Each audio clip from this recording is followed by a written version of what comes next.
The air was warm, the sun was shining, and everyone in the new city of New Horizon was having a glorious morning. The amusement park had finally opened for the day. Teachers were preparing for class before opening the schoolhouse, and even bustering down the streets, crowded with citizens going to work.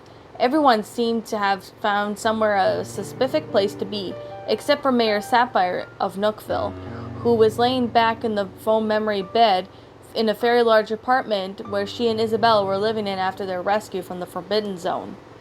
But she didn't care at the moment of what happened 6 months ago when her old home was destroyed. Not the only thing she cared about was the baby that grew inside her. That was the only thing. She was only 2 months away, and she was eagerly waiting for the 9-month mark. She waited for two reasons. Lobel, a young wolf who lost his wife on the same day Nookville was destroyed, and agreed to be Sapphire's partner and help take care of baby Hope, who would no longer have to buy clothing for over-incising dress, and she would finally be holding her and Kyle's baby girl in her arms. For now, she could just lay back and brisk in her pregnancy. "You sure take a lot out of me, you know that?" Sapphire asked the unborn Hope, who had woke up to her daily routine, kicking at her mother's insides. It wasn't painful, but it felt nice, like butterflies inside Sapphire's stomach. Plus, Sapphire knew that it was right for her little girl to be kicking, so she didn't have to worry. But with the pregnancy came fatigue and extreme hunger. If it wasn't for Isabella and Lobo helping out, Sapphire would have no idea how would she survive. She felt bad that Lobo had to go out to buy food for her in the middle of the night, but if it meant for the safety of her and Kyle's child, then she wouldn't complain. "Sapphire, I'm home," Isabella cried. "Sorry I'm late. Lobo and I were buying groceries, and it took a little longer than we thought." "Oh, that's right," Sapphire replied as she got up to greet her secretary and partner. "I hope you're making my favorite food for dinner, right?" "Yeah, it's tater tots and hot dogs. We hope you like it," Lobo told the human girl. Sapphire smiled wide as Lobo sat the table down with plates and their tater tots and foot-long hot dogs with ketchup, as well as drinking glass filled with ice and Coke Zero. As Isabella was lighting some candles to decorate the table, however, she, Lobo, and Sapphire didn't notice a mysterious shadow lurking in the cherry trees outside the apartment. The shadow turned out to be a sneaky fox named Swiper. The same con fox who would often take Dora's feints and then throw them in place neither she or Boots couldn't find normally without assistance. Swiper had been secretly watching the human girl and the two animals throughout the window of the apartment on the cherry tree in branches of hopes of pulling them to the ultimate prank on Sapphire. "Look at those fools," Swiper laughed as watching the trio made their way to the bathroom to go wash their hands. "This is going to be the best prank ever." He then reached into his yellow messenger bag and pulled out a small bag of liquid with the label oxytocin. Jumping off the tree branch and climbing down the window, Swiper carefully tore a small hole in the bag with his teeth and poured the contents into Sapphire's Coke Zero, chuckling to himself, "Just a few gulps of that stuff, and that human's baby would be practically begging to get out." Swiper laughed and quickly climbed out of the window and onto the tree branches as Sapphire, Isabella, and Lobo returned to the kitchen table, ready to eat their dinner. As Isabella and Lobo began eating their hot dogs, Sapphire began to take huge gulps of her soda pop from her Coke Zero can, finding the taste a bit strange due to the labor-inducing medication inside of it. Despite this, Sapphire was able and ready to eat now that her throat was wet and began to munch on her tater tots hungrily. However, she did pause as she began to feel strong kicks in her stomach. "Oh!" Sapphire gasped. "Sapphire, what's wrong?" Isabel asked, putting down her own can of pop. Sapphire paused as sharp pains began sharping through her body. "What's wrong?" Lobo asked Sapphire. "No, I think it's... Oh!" Sapphire groaned, then let out a loud scream of pain. Outside, Swiper held his gloved-up hands up his mouth, trying his best not to laugh as he watched Sapphire beginning to feel the effects of the oxytocin, wondering how long it would take until Sapphire's water would finally break. "Sapphire, what's the matter?" Isabella asked, walking over to the human girl and placing her hand on his shoulder. Suddenly, a loud splash was heard. Sapphire then grabbed her stomach and cried, "Kyle's baby! It's time!" "Oh Lord, this is so awesome," Swiper laughed as he watched Isabel and Lobo escort Sapphire out of the door of the apartment so they could take her to the hospital. I've really outdone myself this time, he said, climbing off the tree and pulling out a hidden camera used to record the prank and run back home to show the video to his partner. However, he failed to notice on the sidewalk near the apartment was none other than the speedy blue hedgehog named Sonic, and he had seen the whole thing on his afternoon walk, and he was not very happy. He let her aside before thinking out loud, "That crazy fox has gone too far this time." Sonic then proceeded to run in the directions of the hospital. "I've got to tell Sapphire and the others," he shouted. The doors of the Horizon Way Hospital maternity ward swung open as the doctor wheeled Sapphire in, who was in a wheelchair, inside and helped her onto the metal table, with Lobo close behind her, holding her hand. It seems impossible, but it looks like your baby girl's ready to come out. Flick the iguanodon, doctor told them, scanning Sapphire's pregnant belly with the ultrasound wand before turning to the human and placing on his gloves. "It's okay, honey," Lobo reassured her. "I got you." Sapphire thought of Kyle as tears poured from her eyes. He would never get to see his baby girl be brought into the world, and he was probably in heaven, crying over the fact that his daughter would never see her daddy's face. She also thought to herself, "It's too early. It wasn't supposed to be this way." But with the determination, she decided that she desperately wanted to bring her and Kyle's child into the world, even if it ended up costing her own life. "Lobo," Sapphire whispered through the oxygen mask on her mouth and nose, turning her head to the gray wolf. "If I don't make it, promise me you and Isabel will take care of her." Lobo placed her hand on Sapphire's cheek. "You know we will. You're gonna help us. We're all gonna raise you and Kyle's beautiful child together. Okay?" "Of course," Sapphire smiled. Dr. Flick called for 2 bunny nurses, and they put on their scrubs and masks and got the patient in position. Lobo had to put on a mask on as well and tightly held his partner's hand. Sapphire then let out a cry of pain and anguish as she began to push, with a puddle of blood pouring onto the table. Isabel paced around the room while waiting. She stiffened when she heard Sapphire scream. "What are they doing to her?" Sapphire thought before shaking her hand. "What am I thinking? I'm sure she's fine." When Dr. Flick entered the room, the Shih Tzu jumped out of her seat. How's Sapphire? Is she alive?" she asked frantically. The doctor laughed. "Sapphire has successfully given birth to a healthy baby girl, and she is going to be fine." "A girl?" Isabel yelped. This is amazing." "What does she look like?" she asked the iguana doctor. Flick managed to calm Isabel down before explaining.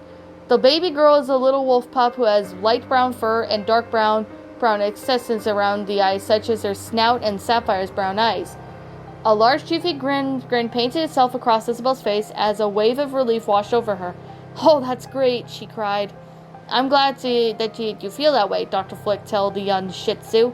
"Now, if you'll excuse me, I'll have to check on baby Hope in the nursery," he said before walking away.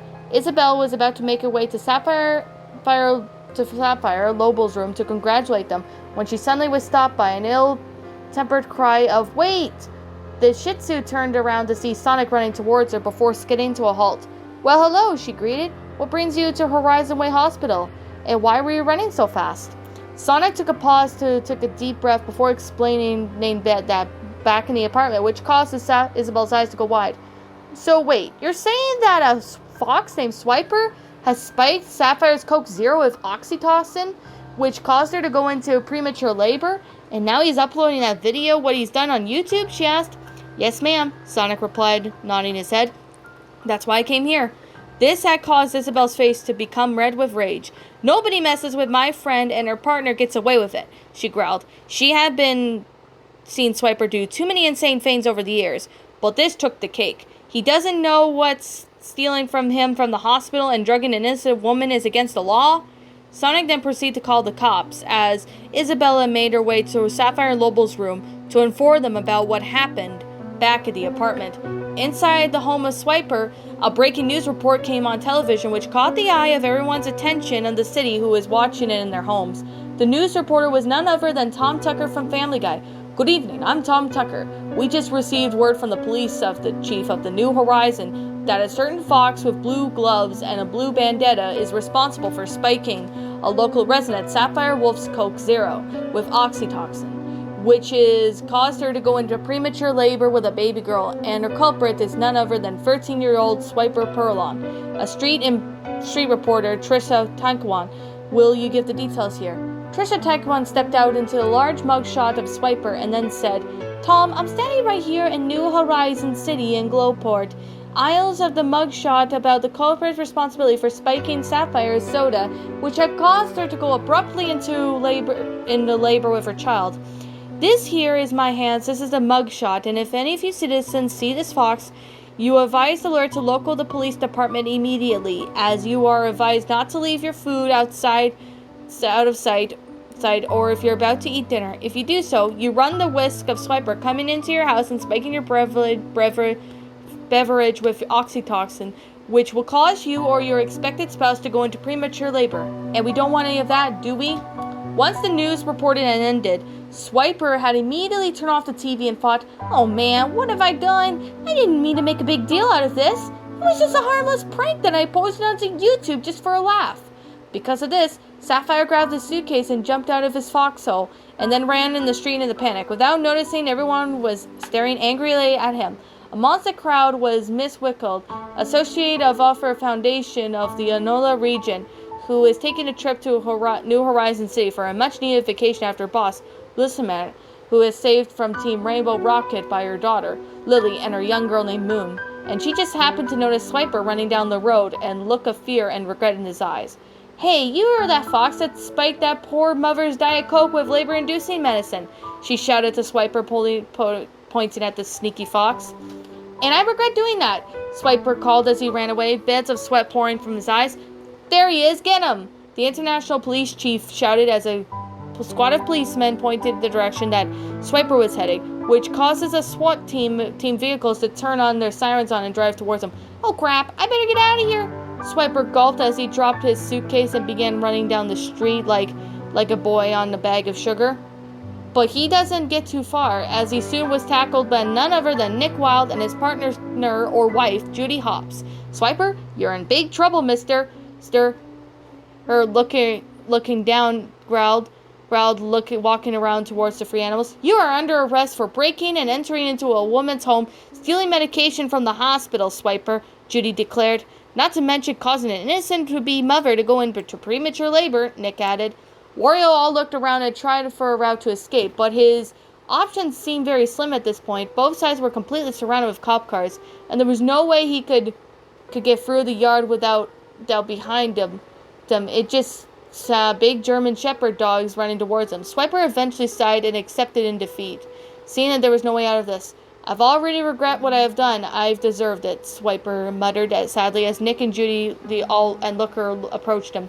And you better find yourself a good lawyer, because you're not going to get out. You're going to have a tough time getting out of this one, Looker said as he pulled out a set of handcuffs from his trench coat.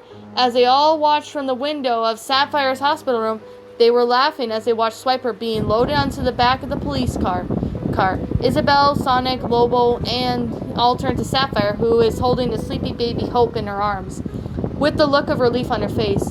All this is over something yet so irresponsible. I am terribly sorry we weren't more careful, Sapphire, said Isabel. Oh, it's okay, Izzy, Sapphire smiled. It wouldn't be a normal day in our home if something crazy hadn't happened. Yeah, you got that right, Sonic replied before he watched Lobo proceeded to sit on the ledge of Sapphire's bed and placed a hand on her thigh. Sapphire, you remember when I told you reminded me of my late life Gloria? Lobo asked. Yeah. I told you that you reminded me of my late husband Kyle, Sapphire told him with a look of confusion. Why? She knew there was something going on. Lobo then turned to the young human girl and then placed his hand on Sapphire and Kyle's newborn baby. I promise that I will help raise late Kyle's baby girl with you, and that you and Isabel have provided me a home until I get my house fixed from when it burned down, and there is something I may want to ask you. Isabel's eyes then grew wide as she heard him say that. Proposal, she thought. Sapphire Wolf, will you marry me? I promise to be a good father in Kaio's absence to help you in any way I can. The human girl felt tears of pure joy fill in her eyes as the sound of Lobo's words and her memories of when she and Kyle were engaged. She then whispered, I would be very honored. Lobo then felt his eye teared up and then cried out a happy voice, Thank you. Sapphire then looked down at Hope sleeping in her arms before looking up at the sky, knowing that Kyle was looking down and smiling at the group, knowing the fact that his wife was in good hands. Later that night, returning home from the hospital, Sapphire was on the phone with her father after putting the baby to sleep. And now Swiper's spending 3 years in prison for causing what happened to you? Sapphire's dad asked on the other end. Yeah, crazy, right? I'm not even sure how that actually happened or not, Sapphire replied. Well, either way, it's done and dusted. Trying to get some sleep now, alright? Okay, Daddy, I love you. Love you too, Princess. Sweet dreams. Sapphire yawned as her father hung up at the other end, as Sapphire proceeded to put her phone on its charging dock. A warm smile across her face as she shut her eyes and wrapped her arm around the sleeping Lobo, lying in bed in relief after the day she and her friends had just had. And that, my little pretties, was Sapphire's Baby, a Animal Crossing fanfiction written by AnimeMLPGamer123 or Summer P. Summer P, I want to thank you so much for the story. I actually really like this story. I actually remembered Skyrunner, or Space Voyager in this case, reading this story on his channel, and I have to say, it was a really great sequel. Now, I did notice a few things, I do have a few negatives that I do have to say about it, but I'm going to start off with the positives. You should always start with the positives when you do reviews, but there are some exceptions. Now, I'm going to begin with the positives. Now, overall, I have to say that the grammar is really good. Now, even though there was a few grammar errors partway through the story, which is kind of why I stuttered a little bit, but the grammar is mostly good and very readable, I can definitely say. The grammar was actually really good. I actually liked the concept itself. The storyline of how the fanfiction went out was amazing. The sentence structuring, the paragraph structuring, everything about it was just really good. Okay. With that said, I actually like that you made that this person made a crossover, so to speak. And I don't mind crossovers in fanfictions. It's actually really nice if you come to think of it. I don't mind crossover fanfictions. I obviously think that they're really cool and they're really amazing. So, it's kind of one of the reasons why I actually love it. Okay. I think there is another reason why I like this, is that I actually found this one to be quite cute. It's a really cute fan fiction. I obviously found it to be really nice and stuff, and I obviously really think this one did a pretty good job. Now, I actually really found this whole story to be really good. There is definitely a lot of time and effort into the story, which that is a really good positive. Now, there are a few negatives that I do have to say about what I didn't really care for or liked in this case. But don't get me wrong, this story was actually really good. I can definitely say there is a lot of great concepts to it. When it comes to reading stories, I really do find this story to be absolutely quite amazing, in my opinion. However, I'm going to be honest that there are a few negatives that I do have to say. So I'm not gonna sound rude. I'm going to be explaining what I actually didn't like about it. Now, this is just from my perspective. If you guys, don't see it, that's fine. I can understand that. But yeah, I'm going to explain, what I didn't like about this story. And I think it's a really good, explanation for me to, sit there and, explain. So, I'm going to do it. And I'm going to be completely honest when I say this. Note that I'm not trying to sound rude or anything like that. I'm actually going to be completely honest when I say this. For one thing, I can definitely say that I can definitely say right now, I'm not trying to sound rude or anything like that. But here's the thing that I can definitely say about this story. Now, at the beginning of the story, you see, everything's going all normal. And then it comes to, Swiper, pouring in labor-inducing medicine called oxytocin doing that, I understand it's a fan fiction, and, you know, some of these things, even though they're dangerous, do not intend to make a whole lot of difference, but what Swiper did was inducing, you know, Sapphire to go into labor. That is really dangerous. I'm going to be honest. Like, nobody would want to sit there and, you know, do that. You know, I did notice some similarities of this story that kind of is similar to Barney's diarrhea story. Now, I do remember, Space Voyager or Skyrunner narrated this story, and he did say that he got a little bit of rip-off vibes. Now, I did see Summer P's comment in it saying that she didn't rip off Barney's diarrhea, it just came up to her, which I understand, but I'm gonna give her advice on it, you know, when I wrap up the review. You know, now, the fact that, you know, the story itself was absolutely kind of, you know, a little different, the fact that you sit there and, you know, you see, like, a bunch of stuff, like, you do see, you know, Swiper, kind of like, you know, putting oxytocin in the drinks, you know, that, I'm going to say right now, is really dangerous. I'm going to be completely honest, it was really dangerous. Now, I understand it's a fan fiction, so I could kind of give that a little bit of a pass, but here's the thing. You know, doing something like that to a pregnant woman is really dangerous. It's not funny. I'm going to be honest. I'm not sounding rude or bashing the offer.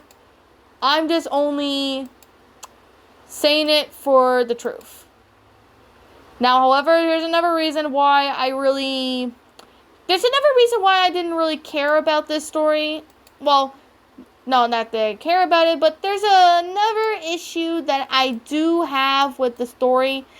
And it's, you know, the fact that, you know, everything about the story, you know, not everything about it, but, like, the fact that, you know, I really do like that the fact that Tom Tucker was in it and all that. It was pretty cool.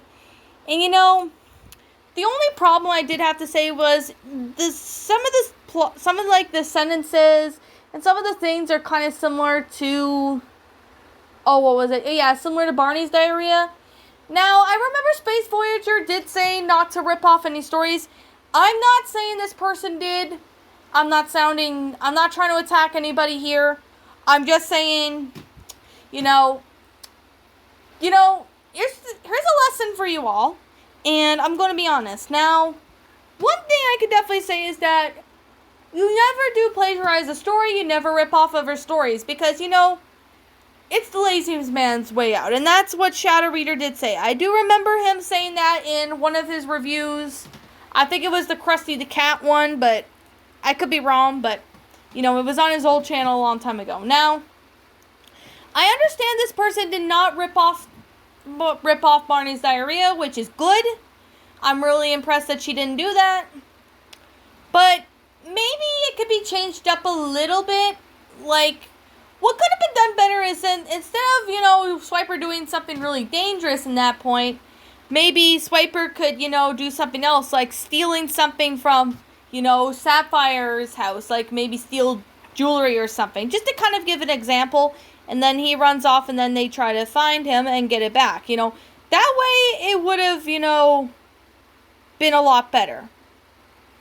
I'm just saying, you know, it's just kind of, you know, just to kind of, you know, give an idea about it. But, you know, it's kind of like, my idea, but, you know, I'm going to be completely honest. Now, I really do think that this story was actually really good. Like, the grammar and everything was good and all that, but it's just a little, it's just, I can't even describe how good this story is. The story was actually really cool, and it was actually really nice. But what could be fixed up is maybe not have, you know, Swiper, you know, sit there and, you know, inducing a woman in labor, because, you know, that's very dangerous. I'm going to be completely honest. So, I'm going to say right now that this story was actually good. but it can be changed up maybe a bit. You know, the grammar was pretty good for the most part, but there are a few grammars, and I do believe there were a few run-on sentences in the story, so the story was a little hard to read at certain parts. So what I would suggest is maybe the grammar and the sentence structuring could be fixed up just a little bit, just to make it more understandable. But other than that, the story was actually flat out amazing, and it actually worked out nicely. Okay, I think I kind of explained, certain stuff, but I'm gonna, be honest. Okay. I think I ended up, explaining, stuff. So what am I gonna do? Oh yeah, I'm just gonna make this quick. So yeah, I'm gonna make this quick because this review is like 10 minutes long. It's going as long as it is. So I'm going to be doing such by, wrapping up and, explaining. Now, I'm going to say right now the story was pretty good. Other than the two things that kind of made me not like the story, or I didn't really care about the certain part, it was pretty good. I could definitely say that. Now, like I'm going to say before, and like I'm going to say right now, this is simply my own personal opinion, and if you disagree with me, that's fine too. We're all entitled to our own opinions regards to these creepypastas or fanfictions, and this is simply my own personal thoughts. My final rating of the story would have to be a 8 out of 10. I'm giving it an 8 out of 10 because it's just as good as Forbidden Zone. I actually thought it was a great sequel. I actually liked the concept itself. The grammar was good for the most part. All of the sentence structuring, the storyline. But the fact that, that there were certain parts that kind of reminded me of Barney's diarrhea was just, okay then, I guess. That, it wasn't really necessary to add certain parts of it. But don't get me wrong. I'm not bashing the offer. I'm just, kind of suggesting what she could do for next time. Now, Summer P, you did a really good job with the story. Try to revise this story as much as you can when you get the opportunity to. Other than that, the story was actually really good. There is definitely time and effort into it. So, this video has gone as long as it is, so I'm going to be wrapping it up. Now, anyways, what did you all think of this fanfiction? Did you all enjoy it? Did you not? Also, what would you have done personally to help make this story a lot better?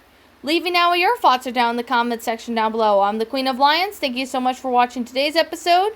If you're brand new here to this channel, be sure to like, comment, and subscribe because I make brand new videos every single day. Don't forget to ring the notification bell when I upload so you guys will not miss an upload.